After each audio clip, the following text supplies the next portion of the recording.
Hello again to another Agricolor Reacts, and today we will be watching the Geography of South Africa explained from FactSpark. It's a channel that makes really good videos about geography, and I do like it. What I do know about South Africa is in the south of Africa, and it's on one side there's an Atlantic Ocean, on the other side there's an Indian Ocean, and in the middle, so kind of in the middle, there's a different country called Lesotho, if I'm not mistaken. So let's just learn more about it, because honestly we didn't really hear much about South Africa in my school anyway. I haven't heard that much about it, so let's just start. On the southern tip of the African continent, surrounded by the Atlantic Ocean to the west and the Indian Ocean to the east, lies the country of South Africa. So remote, yet so incredibly important to human history. It is thought to be the birthplace of the Homo sapiens, and I believe that we as a species couldn't have picked a more picturesque and fascinating country to start our journey from. It's true. In this video, we'll explore what makes the geography of South Africa so unique and diverse, and then dive into its three distinct regions, ranging from the coastal plains over the Great Escarpment to the massive interior plateau. Chapter 1. Diversity of South Africa. One of the best ways to characterize a region's climate is through the use of the Köppen climate classification, which divides the world into regions as a function of their average temperatures, precipitation, and seasonal patterns. In most cases, a single zone covers vast areas and multiple countries before slowly transitioning into the next zone, but not so in South Africa. Due to various influences of oceanic currents and an intense topographical relief, that's a lot of different zones can be found across the country, making it one of the most climatically diverse countries in the world. Is there polar? I don't see in the polar, west, bro. where the Namib and Kalahari deserts cross over to South Africa, cold and hot arid deserts are spanning over the land, with the coastal areas being a mix of arid and temperate climates. The further east you move, the more intense the precipitation gets, and the desert turns to steppe until a large temperate area covers the country around Johannesburg and Pretoria. Looking over to the coast, the tallest mountain range of South Africa even offers skiing opportunities, before a coastal strip to the far east even turns into a tropical savanna. This climatic diversity, spanning the whole country, together with its climatic isolation being bound by a thick layer of equatorial and desert climates to the north, also has created a very unique flora and fauna.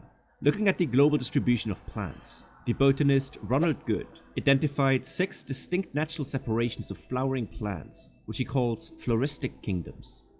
These are far-spanning units overlapping multiple continents and finding the highest common denominator among the global flora.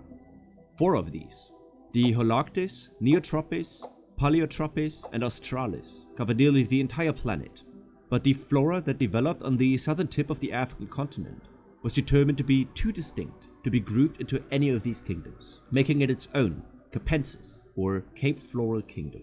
This relatively small area is not just very different from the rest of the world, but also extremely diverse within itself, boasting thousands of different plants, many of which are endemic to South Africa.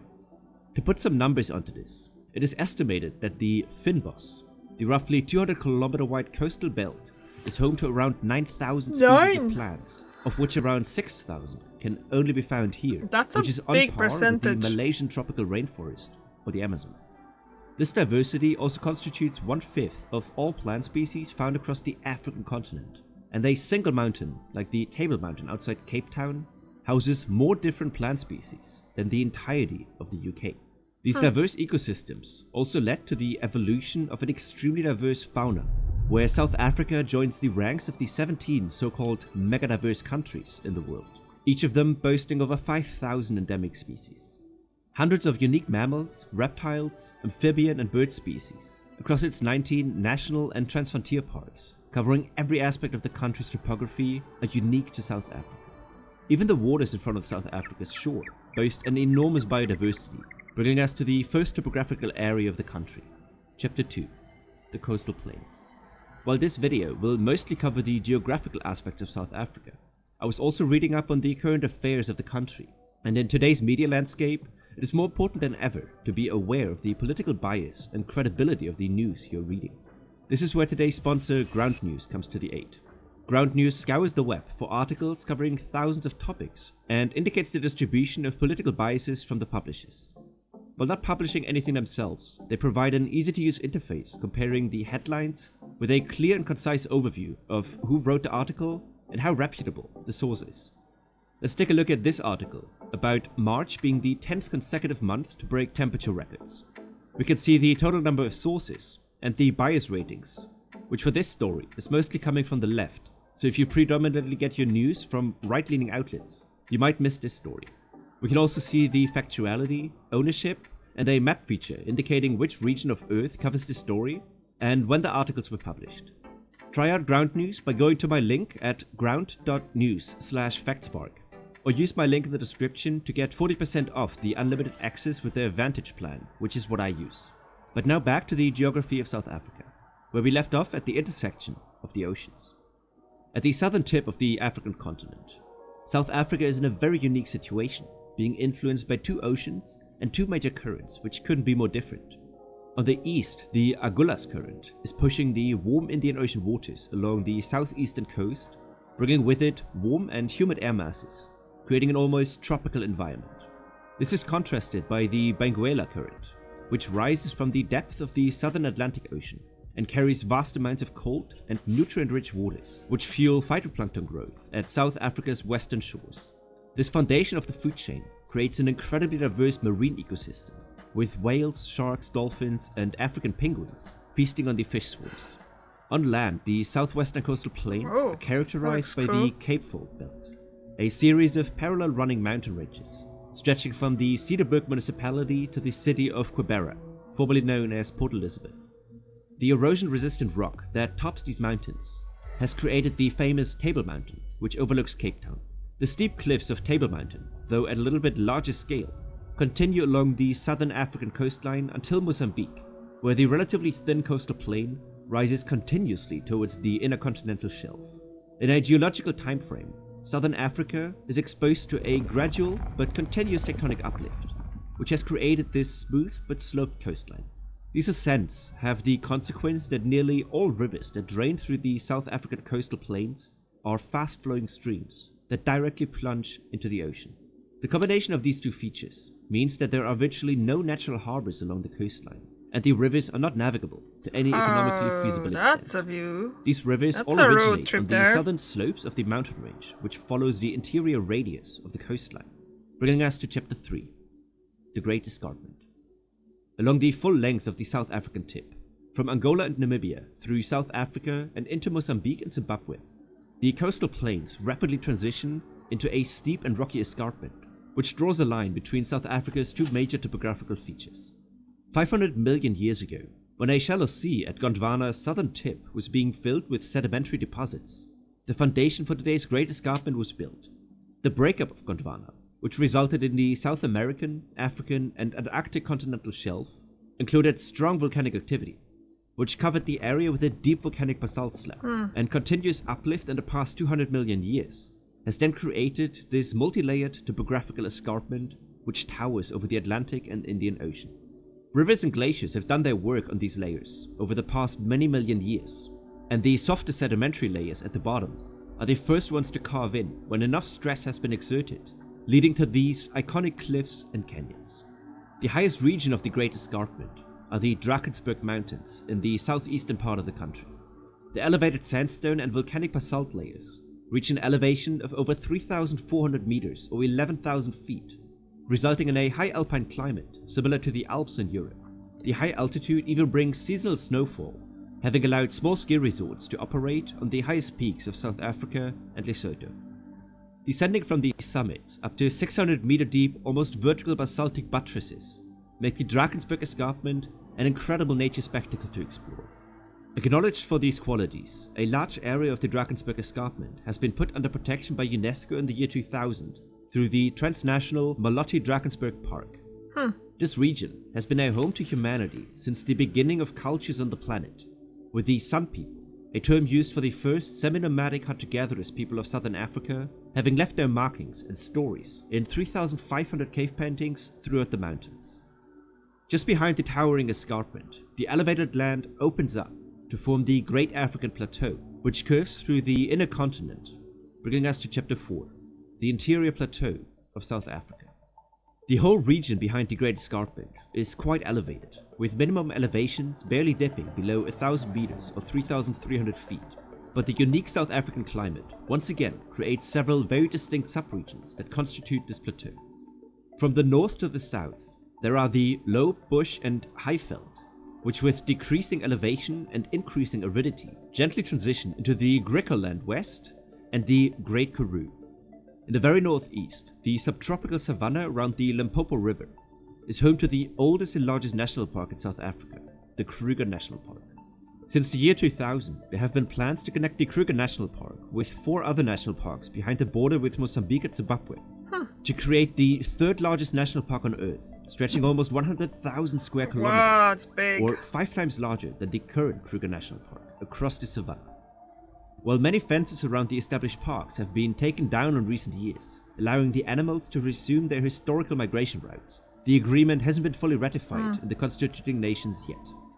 South of the Lowveld, the elevation of around 500 meters drastically picks up as you move to the Highveld, which lays an average of 1,500 meters above the sea level.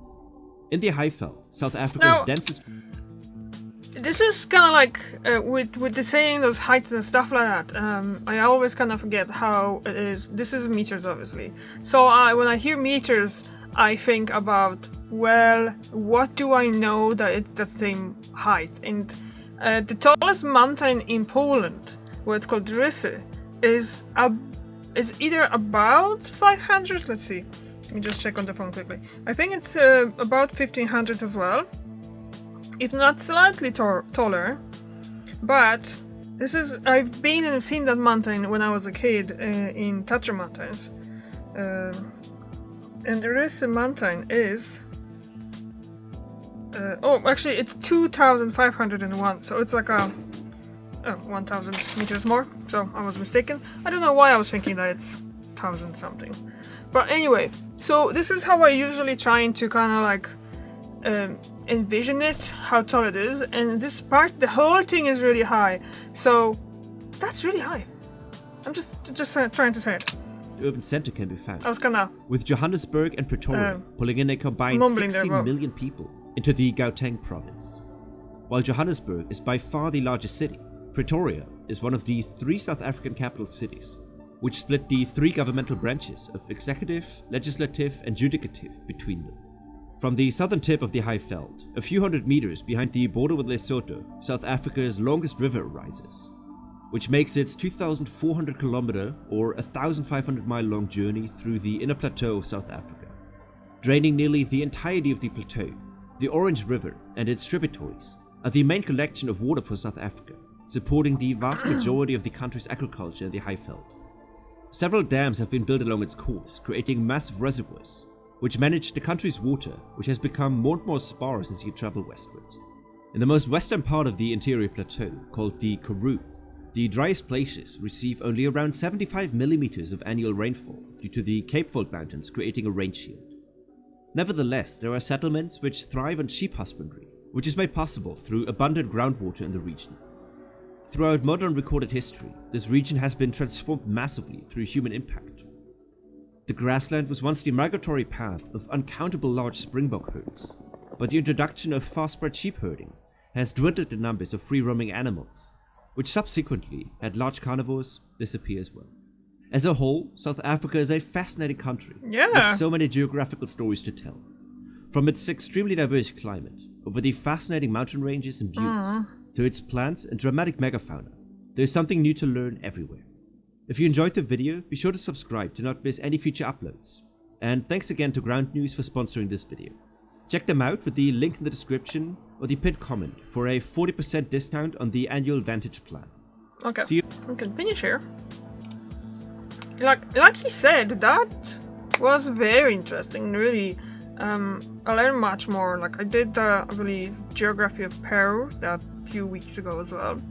And that was really cool too. Like the fact that he's kind of like splitting into those, parts, the regions as well, like the coastal region and the mountains and the plateau and the savannas and stuff. It's really cool too because honestly, I can't blame the way how anyone is taught in their school, that is mostly based on their own like culture, history, geography as well. So obviously we were taught more about Poland than we were taught about anything else. That's like every country. People that if I'd be born in Ireland, I'd be taught more about Ireland than Poland or any other country. So that's what's kind of normal. But it's nice the fact that we kind of have, and people are so interested in it, that they're actually making stuff about to explain to other people that they're looking for those information about the other countries that they haven't been in. I had never been in South Africa, but I always watched South Africa. It's quite interesting because I always heard about it, and there's a lot of in like a natural videos about like animals and oceans and stuff. There's always mention of South Africa, so it's kind of cool to learn. That's a very good video. And okay, have you been to South Africa? Have you heard about South Africa? Did you ever thought about going there? Because I think it's a really cool place to go. Thank you very much for watching, and I see you tomorrow. Bye.